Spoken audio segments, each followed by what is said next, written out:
The College Football Countdown to Kickoff Show, powered by Calvi Electric on 97.3 ESPN, with your host, Nick Kosko. We're taking you up to the kickoff of Rutgers football. Now, live inside the Matt Black Kia Studios, here's Nick Kosko.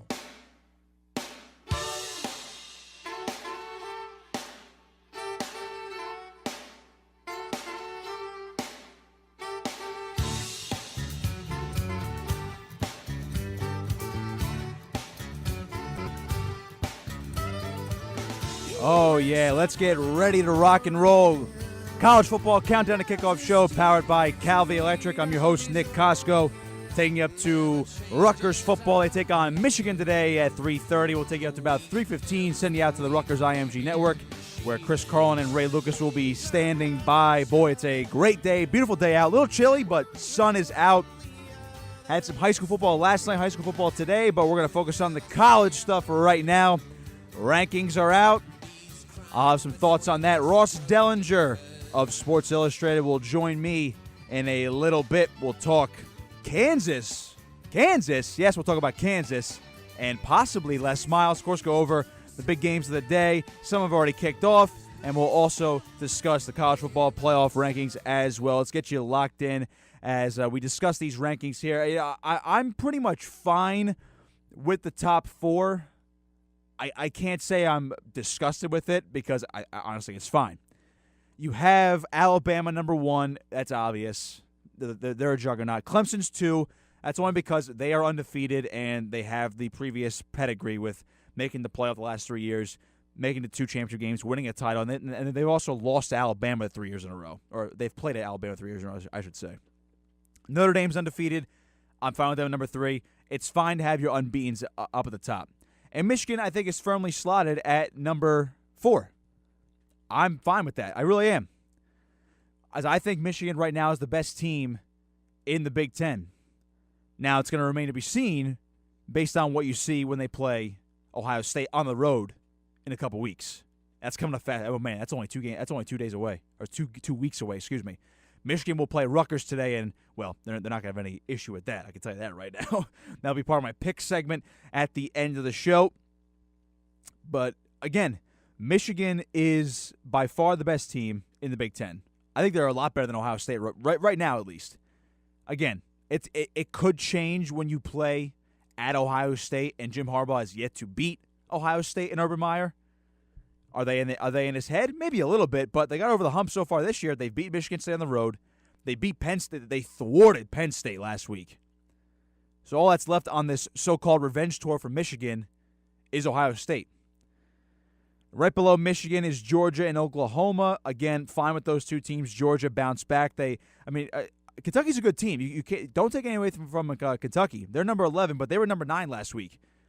That is a solid win for Georgia, and they pretty much blew them out last week. I'm fine with that. Georgia is right there, and I can't believe we already have this already. It's the SEC championship game is already Alabama and Georgia because they've already wrapped up their divisions. Even if Bama lost 2 in a row, they still already clinched.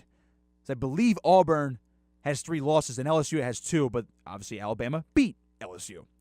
Same goes for Georgia. If they lost out, they still win virtually any tiebreaker. So we're going to get Bama and Georgia in the SEC championship game, a rematch of last year's national title game. And I think the only way Georgia gets in, they obviously have to beat Alabama. I think Bama would still get in, depending upon some other things, as long as they're undefeated going into that championship game. LSU is my biggest gripe at number 7. And when we talk to Ross Dellenger, he'll explain what he means about LSU as well. I frankly don't think LSU should be number 7. I know I would like – here's the problem with the rankings. Some weeks you want to say this team is lower than the other, and other weeks you want to say the opposite. So in the case right now, I would have not put LSU at number 7 over teams like Washington State, West Virginia, and even Ohio State, but these are all one-loss teams. You got to remember, LSU has 2 losses, and they're coming off a shutout loss. And I get best team in the country, but you were at home against a division foe in Alabama, and you lost 29-0. You didn't even put up a fight. Tua Tagovailoa barely played the fourth quarter, and he barely plays the fourth quarter anyway, let alone even gets in the fourth quarter. That's how good Alabama is. I get that. But Washington State, I would probably pick LSU over Washington State in a head-to-head matchup. That's fine. But if I'm going to put LSU up against West Virginia or Ohio State, I'm inclined to maybe pick the other team, maybe right now, in terms of the rankings.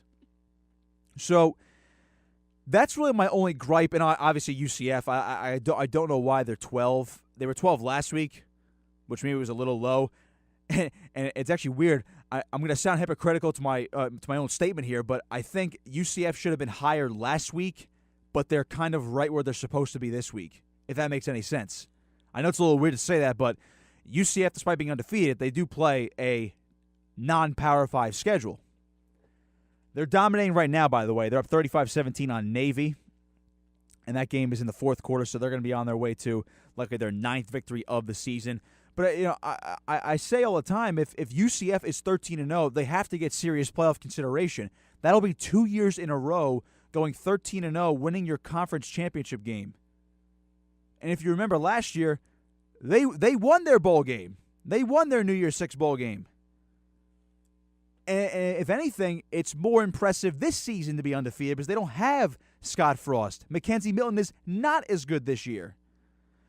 UCF, frankly, is probably a more impressive 8-0, soon to be 9-0 right now. And I get the schedule is not that good. That's fine, but you have to play who you play. It's not their fault they're still in that conference. If the NCAA really wants to do something about it, maybe they should say, hey, UCF, do you want to bid to, you want to come to the ACC? Do you want to come to the Big Ten? Do you want to come to the Big 12? Do you want to play in the SEC? Oh, God. UCF in the SEC? I'll tell you what, I'd be interested in seeing that. I mean, Vanderbilt still plays in the SEC. Ooh, shots fired. Hey, if Kentucky could turn it around in football, I think UCF can contend in the SEC in a couple years if you put them in that conference. I mean, Kentucky's a basketball school. So, and again, by the way, speaking of Kentucky, UCF's below Kentucky right now by one spot. And Kentucky's a 2-loss team. Now, do I think Kentucky's good? Yeah, they are good, but come on. UCF should at least be 11 and maybe even 10 over Ohio State because Ohio State's loss is so bad. So there's arguments to be made why LSU's ultimately number 7 over these teams because Washington State, again, is playing in a bad Pac-12 this year. West Virginia had a bad loss to Iowa State, and Ohio State had a bad loss, a really bad loss to Purdue, and UCF plays a non-Power 5 schedule. I get all those arguments, but these rankings aren't exactly right to me. And it only sets up Alabama to be this absolute juggernaut. So even if Alabama should lose to Georgia in the SEC championship game, whether Georgia's number 5 or number 4 at that point, they'll say, oh, let's just say they're number 5. Number 1 Alabama loses to number 5 Georgia in the SEC title game in a couple weeks. They'll say, oh, okay, that's their only loss of the year. Georgia's in, but Alabama defeated number 7, number 6 LSU. They killed them on the road, and their only loss is to now a new playoff team in their conference title game. So we'll put 2 SEC teams in again, and then you might get rid of, at that point, a Big Ten champion in Michigan. At that point, do you put in a one-loss Big Ten champion, Michigan, potentially, over the other 2 undefeateds, which are likely going to be Clemson and Notre Dame, should that happen? Then what do? Do you put a non-conference champion in Alabama, the only loss being to Georgia, who's going to be the number 2 team or number 3 team in the playoff, winning the SEC, over a Big Ten champion in Michigan, who ended up winning 13 in a row in this scenario? I don't know. That's the biggest thing. That's the biggest thing the committee has to decide. But by putting LSU that high, you're improving Alabama's resume. Now, I don't think they're going to lose anyway, but should they lose, they'll have that to back them up and why they should go in the playoff. That's their argument. Only losses to Georgia, yet they beat another top 6, top 7 team in LSU handily, and they've destroyed everybody else all year. That's their biggest argument. All right, we'll step aside, take a quick break. On the other side, Ross Dellenger of Sports Illustrated is going to join me. We'll go around the horn in college football. Keep it locked here. It's the College Football Countdown to Kickoff show powered by Calvi Electric right here, 97.3 ESPN. This is the College Football Countdown to Kickoff show, powered by Calvi Electric on 97.3 ESPN. Back here on the College Football Countdown to Kickoff show, powered by Calvi Electric. I'm your host, Nick Kosko. Pleased to be joined now by Sports Illustrated's Ross Dellenger. He covers college football for them. Ross, how you doing?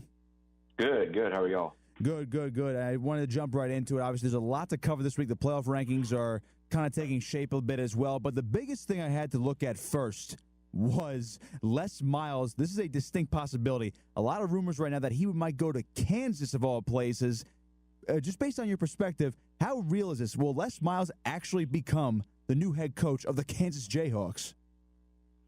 Well, right now it seems like we're a little ways off, from that happening. It doesn't seem like something that's imminent at all. But look, I mean, the connection is there. Everybody's making the connection. Between Les Miles and in Kansas, AD Jeff Long, they worked together at Michigan. Jeff tried to hire him in 2012 when he was at Arkansas and Les was at LSU. So there is that connection there. And I think that Les does want to coach again. I don't know. I wonder his feelings on Kansas. It might arguably be the worst Power 5 job recently in the nation. So I wonder his feelings on that. I mean, he's about to turn 65 actually this weekend or tomorrow. And so I just don't know how his feelings would be on that, how strong he would feel about doing that. But and then on the Kansas side, hiring again a 65-year-old who his offense, he was kind of maligned here at LSU because of his offense and his sporadic quarterback play. So you got to wonder, in the Big 12, you obviously need both those things to be pretty good to succeed. You got to wonder, how much people at Kansas, in a powerful position like Jeff Long would make that move. So I think we got a long way to go.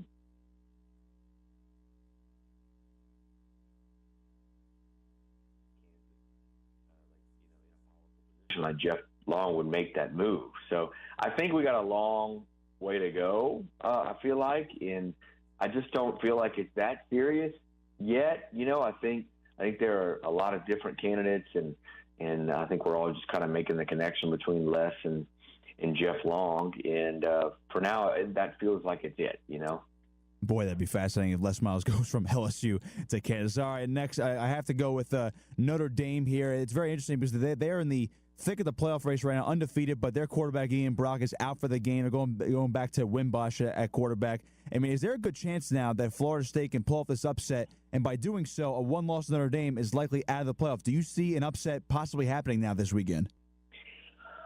I don't think so. Certainly, there's a better chance of it happening without Ian Book, but I think we all got to remember, Wimbush started the season as the starter, and although there were times where Notre Dame struggled offensively with him running the show, and that's why they switched quarterbacks, he still started the season as a starter, and I think he's got a lot of starting experience. So Florida State has really, really struggled this year.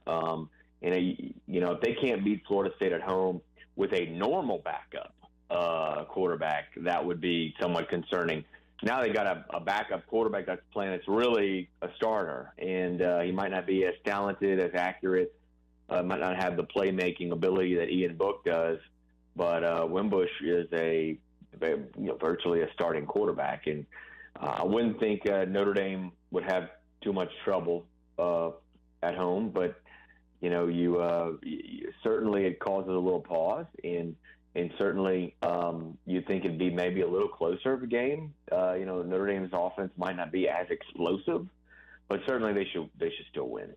I mean, without Book, would you say that the officials would take mercy on Notre Dame should they be upset by Florida State this weekend, considering he's not starting, or you think a loss for Notre Dame basically just knocks him out entirely? Well, I spent some time over at the CFP committee earlier this year, and doing kind of a mock CFP kind of committee with Rob Mullins, the chair of the committee, and the executive director, Bill Hancock. And those things were discussed, and those things are discussed by committee members. It's not, they just don't look at, championships won, win-loss record, strength of schedule. One of their factors is kind of like, I don't know exactly what they call it, what they term it, but kind of the outlying other things with the team, and this would be one of them, So they do look at those things. But again, if you're at home and you can't beat, a very much a middling, if not poor, struggling Florida State team at home with a quarterback that you started the season with as a starter, I still think that looks pretty poorly. But they'll take that under consideration. They do. They take those things, those injury type things. They take it under consideration. So, if just to put it out there, if Notre Dame does happen to lose a close game, I can't see them getting blown out at home to Florida State, but if they happen to lose a close game to Florida State without their starting quarterback, then Ian Book comes back, they win the last two games, and they're sitting at 11-1. It probably is going to be hard for the committee not to put them in. But you don't want to give them reason to pause. And I think a loss would give them reason to pause and open up the door to a conference champion, and that's the big deal. We always talk about championships won, conference championships won. So that would give the committee pause, and I'm sure that's something Brian Kelly and Notre Dame don't want to do. Ross Dellenger joining me on the College Football Countdown to Kickoff show. You can follow him on Twitter at Ross Dellenger. Great stuff on Sports Illustrated, as always. Ross, I have to look at these rankings, and they're kind of fascinating because you have a team like Ohio State. They're at number 10. I know they only have one loss, but that loss was on the road, blown out by Purdue. So people could say that's a bad loss, but I'm looking at these teams that are above them. LSU's at number 7. I get they lost to Alabama, but that was at home, and they got shut out. So I'm kind of fascinated by the fact they have 2 losses, and they're at number 7 over one-loss teams like Washington State, West Virginia, and Ohio State. Do you think they are deserving of that number 7 spot, or do you think the committee is kind of playing it safe and saying, hey, they lost to Alabama? Well, yeah, I've been watching LSU all year. I used to cover LSU. I'm still based actually in Baton Rouge, and so I'm surrounded by LSU all the time. I think the committee's doing that because you look at the strength of schedule, and I think somebody mentioned it on when all the rankings and stuff came out Tuesday night. LSU has, I believe, a combined 3 or 4 top 25 wins, and all those teams you just mentioned, I think, combined for the same amount. So I think that's why they're doing it. I don't really think from watching LSU on the field that they are a top 7 team or even a top 10 team. And maybe that all sorts itself out later in the year. But right now, I guess in the committee's eyes, they see. And then, and here's the thing, too. The committee is supposed to rank rank the teams based on the best team. So not necessarily the most deserving, like the better resume, the best team. So can number 7 be number 6? That's not supposed to happen. So you'd reverse them in number 6. But, so that's kind of how they rank them. So to me, it was a little surprising when I saw LSU at 7. I thought they'd be, in between 10 and 12 or 13 or somewhere like that. But, they decided because that strength of schedule they look at, and they do have LSU does have a lot of top 25 wins. They really do. But I think you got to look at those wins a little more closely. I know, the Auburn win was on the road and all that. They won by 1 point on a field goal, but Auburn has really struggled. Probably should have lost to Texas A&M. They had a late rally this past weekend. You just got to look at some of these wins by LSU, and I was surprised by that. I think it all sorted itself out. If those teams in between 8 and 10 who are behind LSU keep winning, they'll probably jump them. Even if LSU doesn't get another loss, they'll probably jump them just because their strength of schedule will change a little bit. And it's interesting you say that because I'm looking at the top 4. I obviously got Bama, Clemson, Notre Dame, and Michigan. And at this point, every season since the college football playoff came into effect, the top 4 at this point of the season has never been the same top 4 at the end of the year. But when I look at them, I don't think Bama can lose. Clemson likely to go undefeated as well. Notre Dame very well can go undefeated. So there's your 3. And I think Michigan's the best team in the Big Ten right now. Do you think this top 4 actually could be the same top 4 when they actually make the official announcement for the top 4 teams of the playoffs?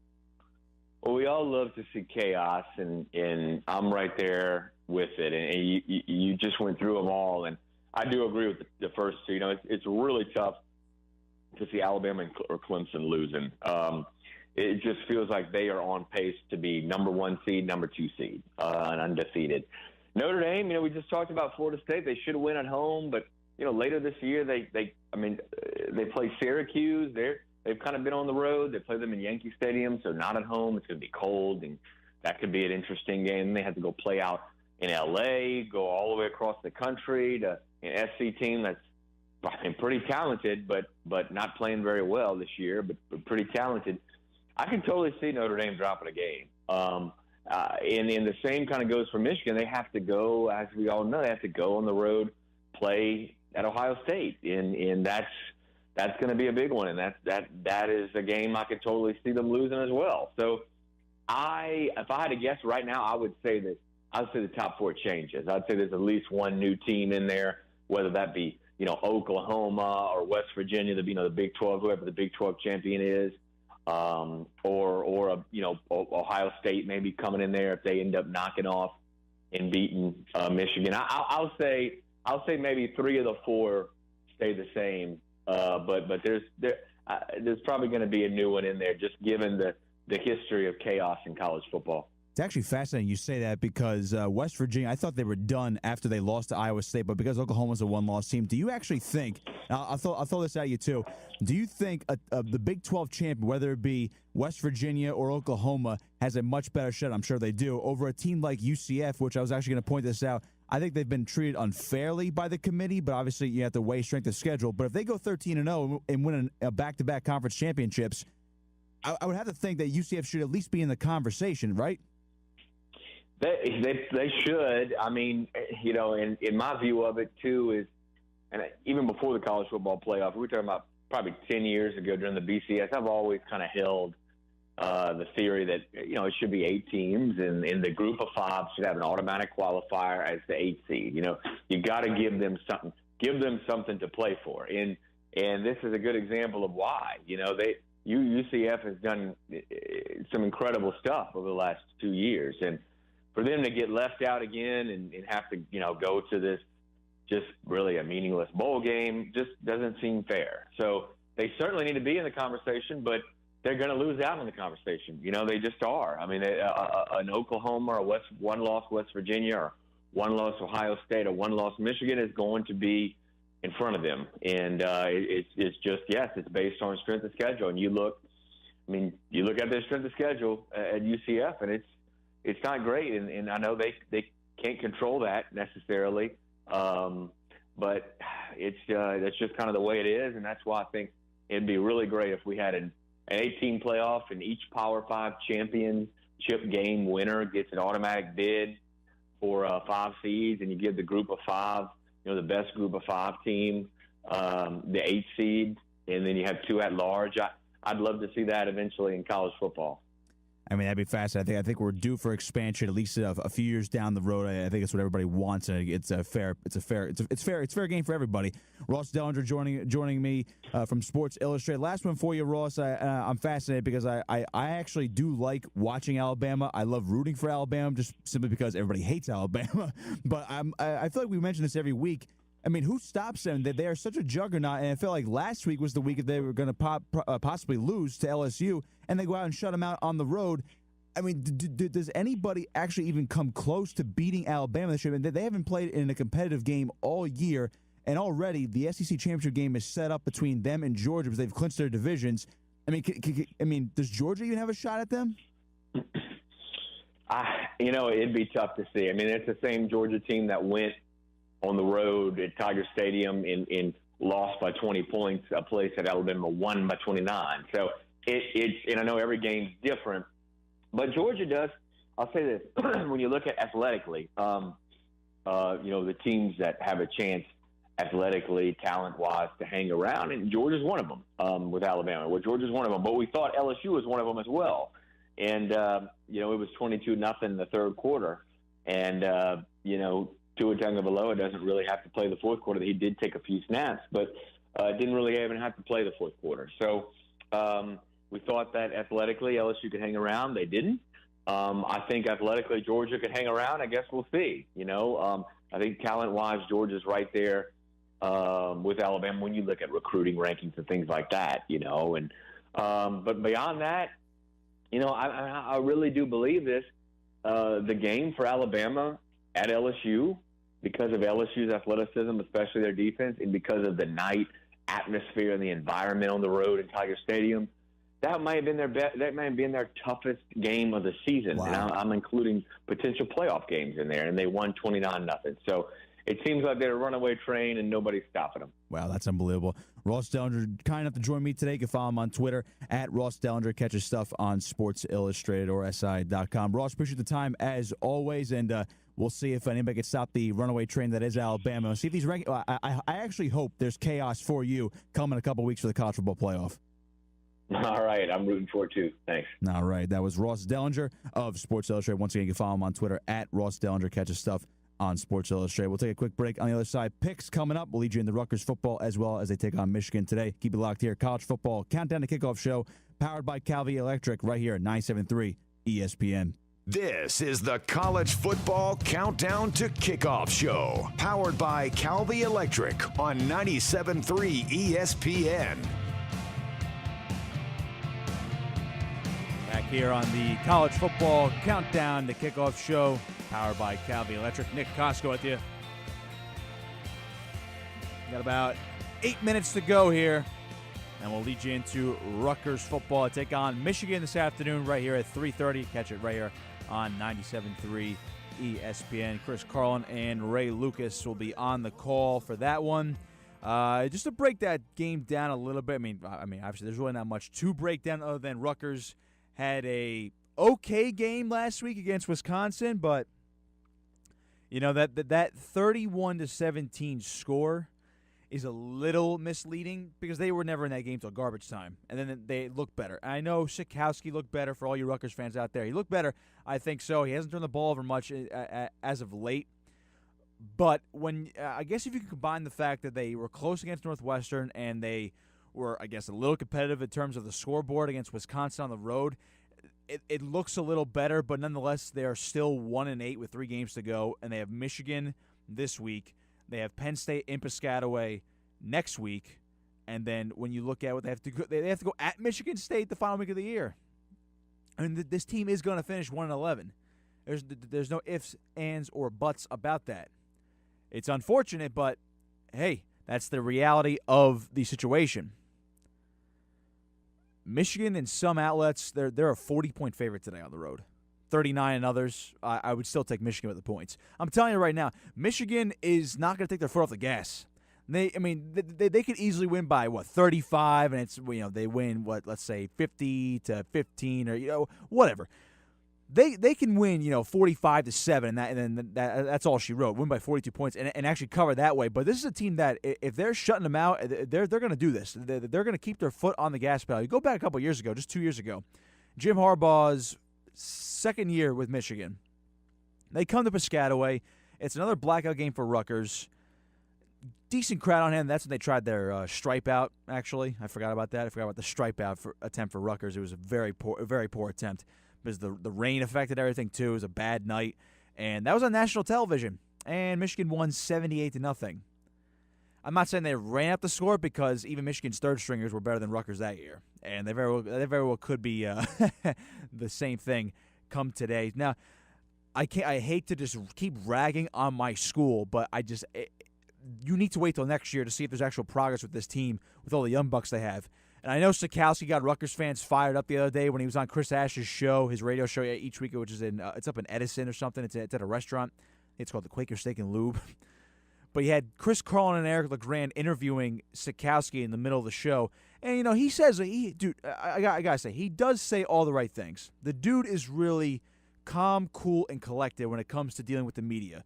And that's big for an 18, 19-year-old true freshman quarterback. I get that. That's big. He's the type of kid you want leading the program. Now, can those results translate to the football field? We have to wait till next year because, again, this kid was in high school last year. He enrolled in college early, but this kid was only splitting time as the starting quarterback at IMG Academy in Florida as a senior, and the 3 years before that, he was at Old Bridge High School in New Jersey. So he's the guy you want going to battle for you, but you have to see the results on the field. Now, has he improved and he's gotten a little bit better? Yes, it's small baby steps. I get that, but you need the guys around him. The biggest thing Rutgers lacks, and they're gonna have to hit the recruiting trail hard when it comes to this offseason, and just hopefully they don't lose an entire class. Linemen, offensive and defensive linemen. It starts there. If you have big boys up front, you get better pass protection, you get bigger holes to run. I don't care. You could have a 2-star running back running the football. If he has a gaping hole, he's going to go for 15 yards a pop. That's how it works, especially in the Big Ten. Big Ten's a more run-oriented conference. You need the big boys up front. Without it, you're done. That's Rutgers' biggest problem. They lack depth at those two spots, offensive, defensive line, and their guys aren't good enough, nor are they big enough. They have an NFL caliber type prospect in Tariq Cole, left tackle, but he's struggled with injuries this year. And I say this all the time, and so does a fellow coworker over here, Josh Hennig. He says it all the time. Accountability is part of the job. You have to be available. You have to be healthy. He's been banged up this year. So if you can get the linemen first, the skill guys will come, because the offense will look better and more fluid. Same thing with the defense. If you can get pressure up front, it makes everybody's job easier. It all starts in the trenches. It really do. It really does. All right, let's go to the picks for today. I can't do any of the noon games. I was looking at the Ohio State-Michigan State game. I was going to pick Ohio State anyway, and I'm not just saying that because they're winning right now. But I will pick the games that are going to start at 3:30. I got about 3 more minutes to go here, folks. So let's start with let's go Mississippi State and Alabama, number 16. Mississippi State at number 1, Alabama. It's obvious if you heard this show throughout the entire season so far. I love Alabama. I've always loved Alabama. I can't pick against Alabama until somebody actually beats them, and even then, I will still pick Alabama. Unless a team like Clemson or somebody has to absolutely destroy them for me to pick against Alabama. They're just too good. And now with Tua Tagovailoa, he's going to be here for the next – he'll play next year. If he's really an NFL caliber quarterback, he might be done after next year, but this kid's going to be the quarterback for the rest of this year, next year, and maybe 2020. So I'm picking Alabama till the sun dies. Alabama over Mississippi State. By the way, they're a 22.5-point favorite, and this is number 16 Mississippi State. I'm going to take the points with that.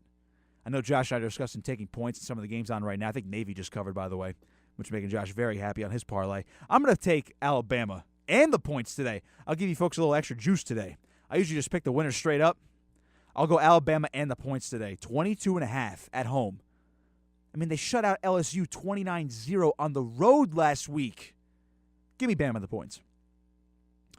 Let's go Auburn, Georgia, another SEC game. Auburn, I think, is only number 24, just to appease Alabama fans and to make sure, God forbid, they lost the rivalry game. They can say, oh, well, they lost to Auburn, even though they have 3 losses right now.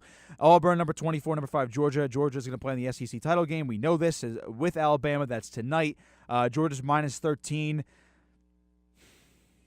Georgia didn't play well against LSU, but they dominated Kentucky last week. I think they're better than Auburn. I'm gonna go back-to-back home favorites here. I'll take Georgia on the points. I think they're gonna win by at least maybe 16 or even 20 points tonight. So let's go Georgia and the points minus 13 over Auburn. So that's game number 2. And final game tonight. Where is it? Clemson, Boston College. Clemson's 18.5 points on the road. Favorite? Oh boy, I'm taking Boston College. I'm going with Boston College on the road. Josh said this to me during the break. How about this little nugget for you? Nobody on the current Clemson roster in college has ever played in a game that was below 45 degrees outside. How is that possible? What? I don't know how that's possible. Give me Boston College on the points. I don't think they're going to win, but I'll take Boston College. I'll take Boston College to cover that spread. There we go. And, of course, with Rutgers and Michigan, Michigan's, at least according to ESPN, is minus 37.5 on the road. I will take Michigan and the points on the road. Sorry, Rutgers, but they're not winning today. They're not winning next week, and they're not winning the week after that. All right, that's going to do it for me. Thank you to all of you listening out there. Thanks to Ross Dellenger for joining me. I will see you guys next week. To be determined what time when Rutgers plays Penn State. We'll see you at 11 or even 2:30. I'm Nick Kosko saying so long from the College Football Countdown to Kickoff show, powered by Calvi Electric, right here on 97.3 ESPN.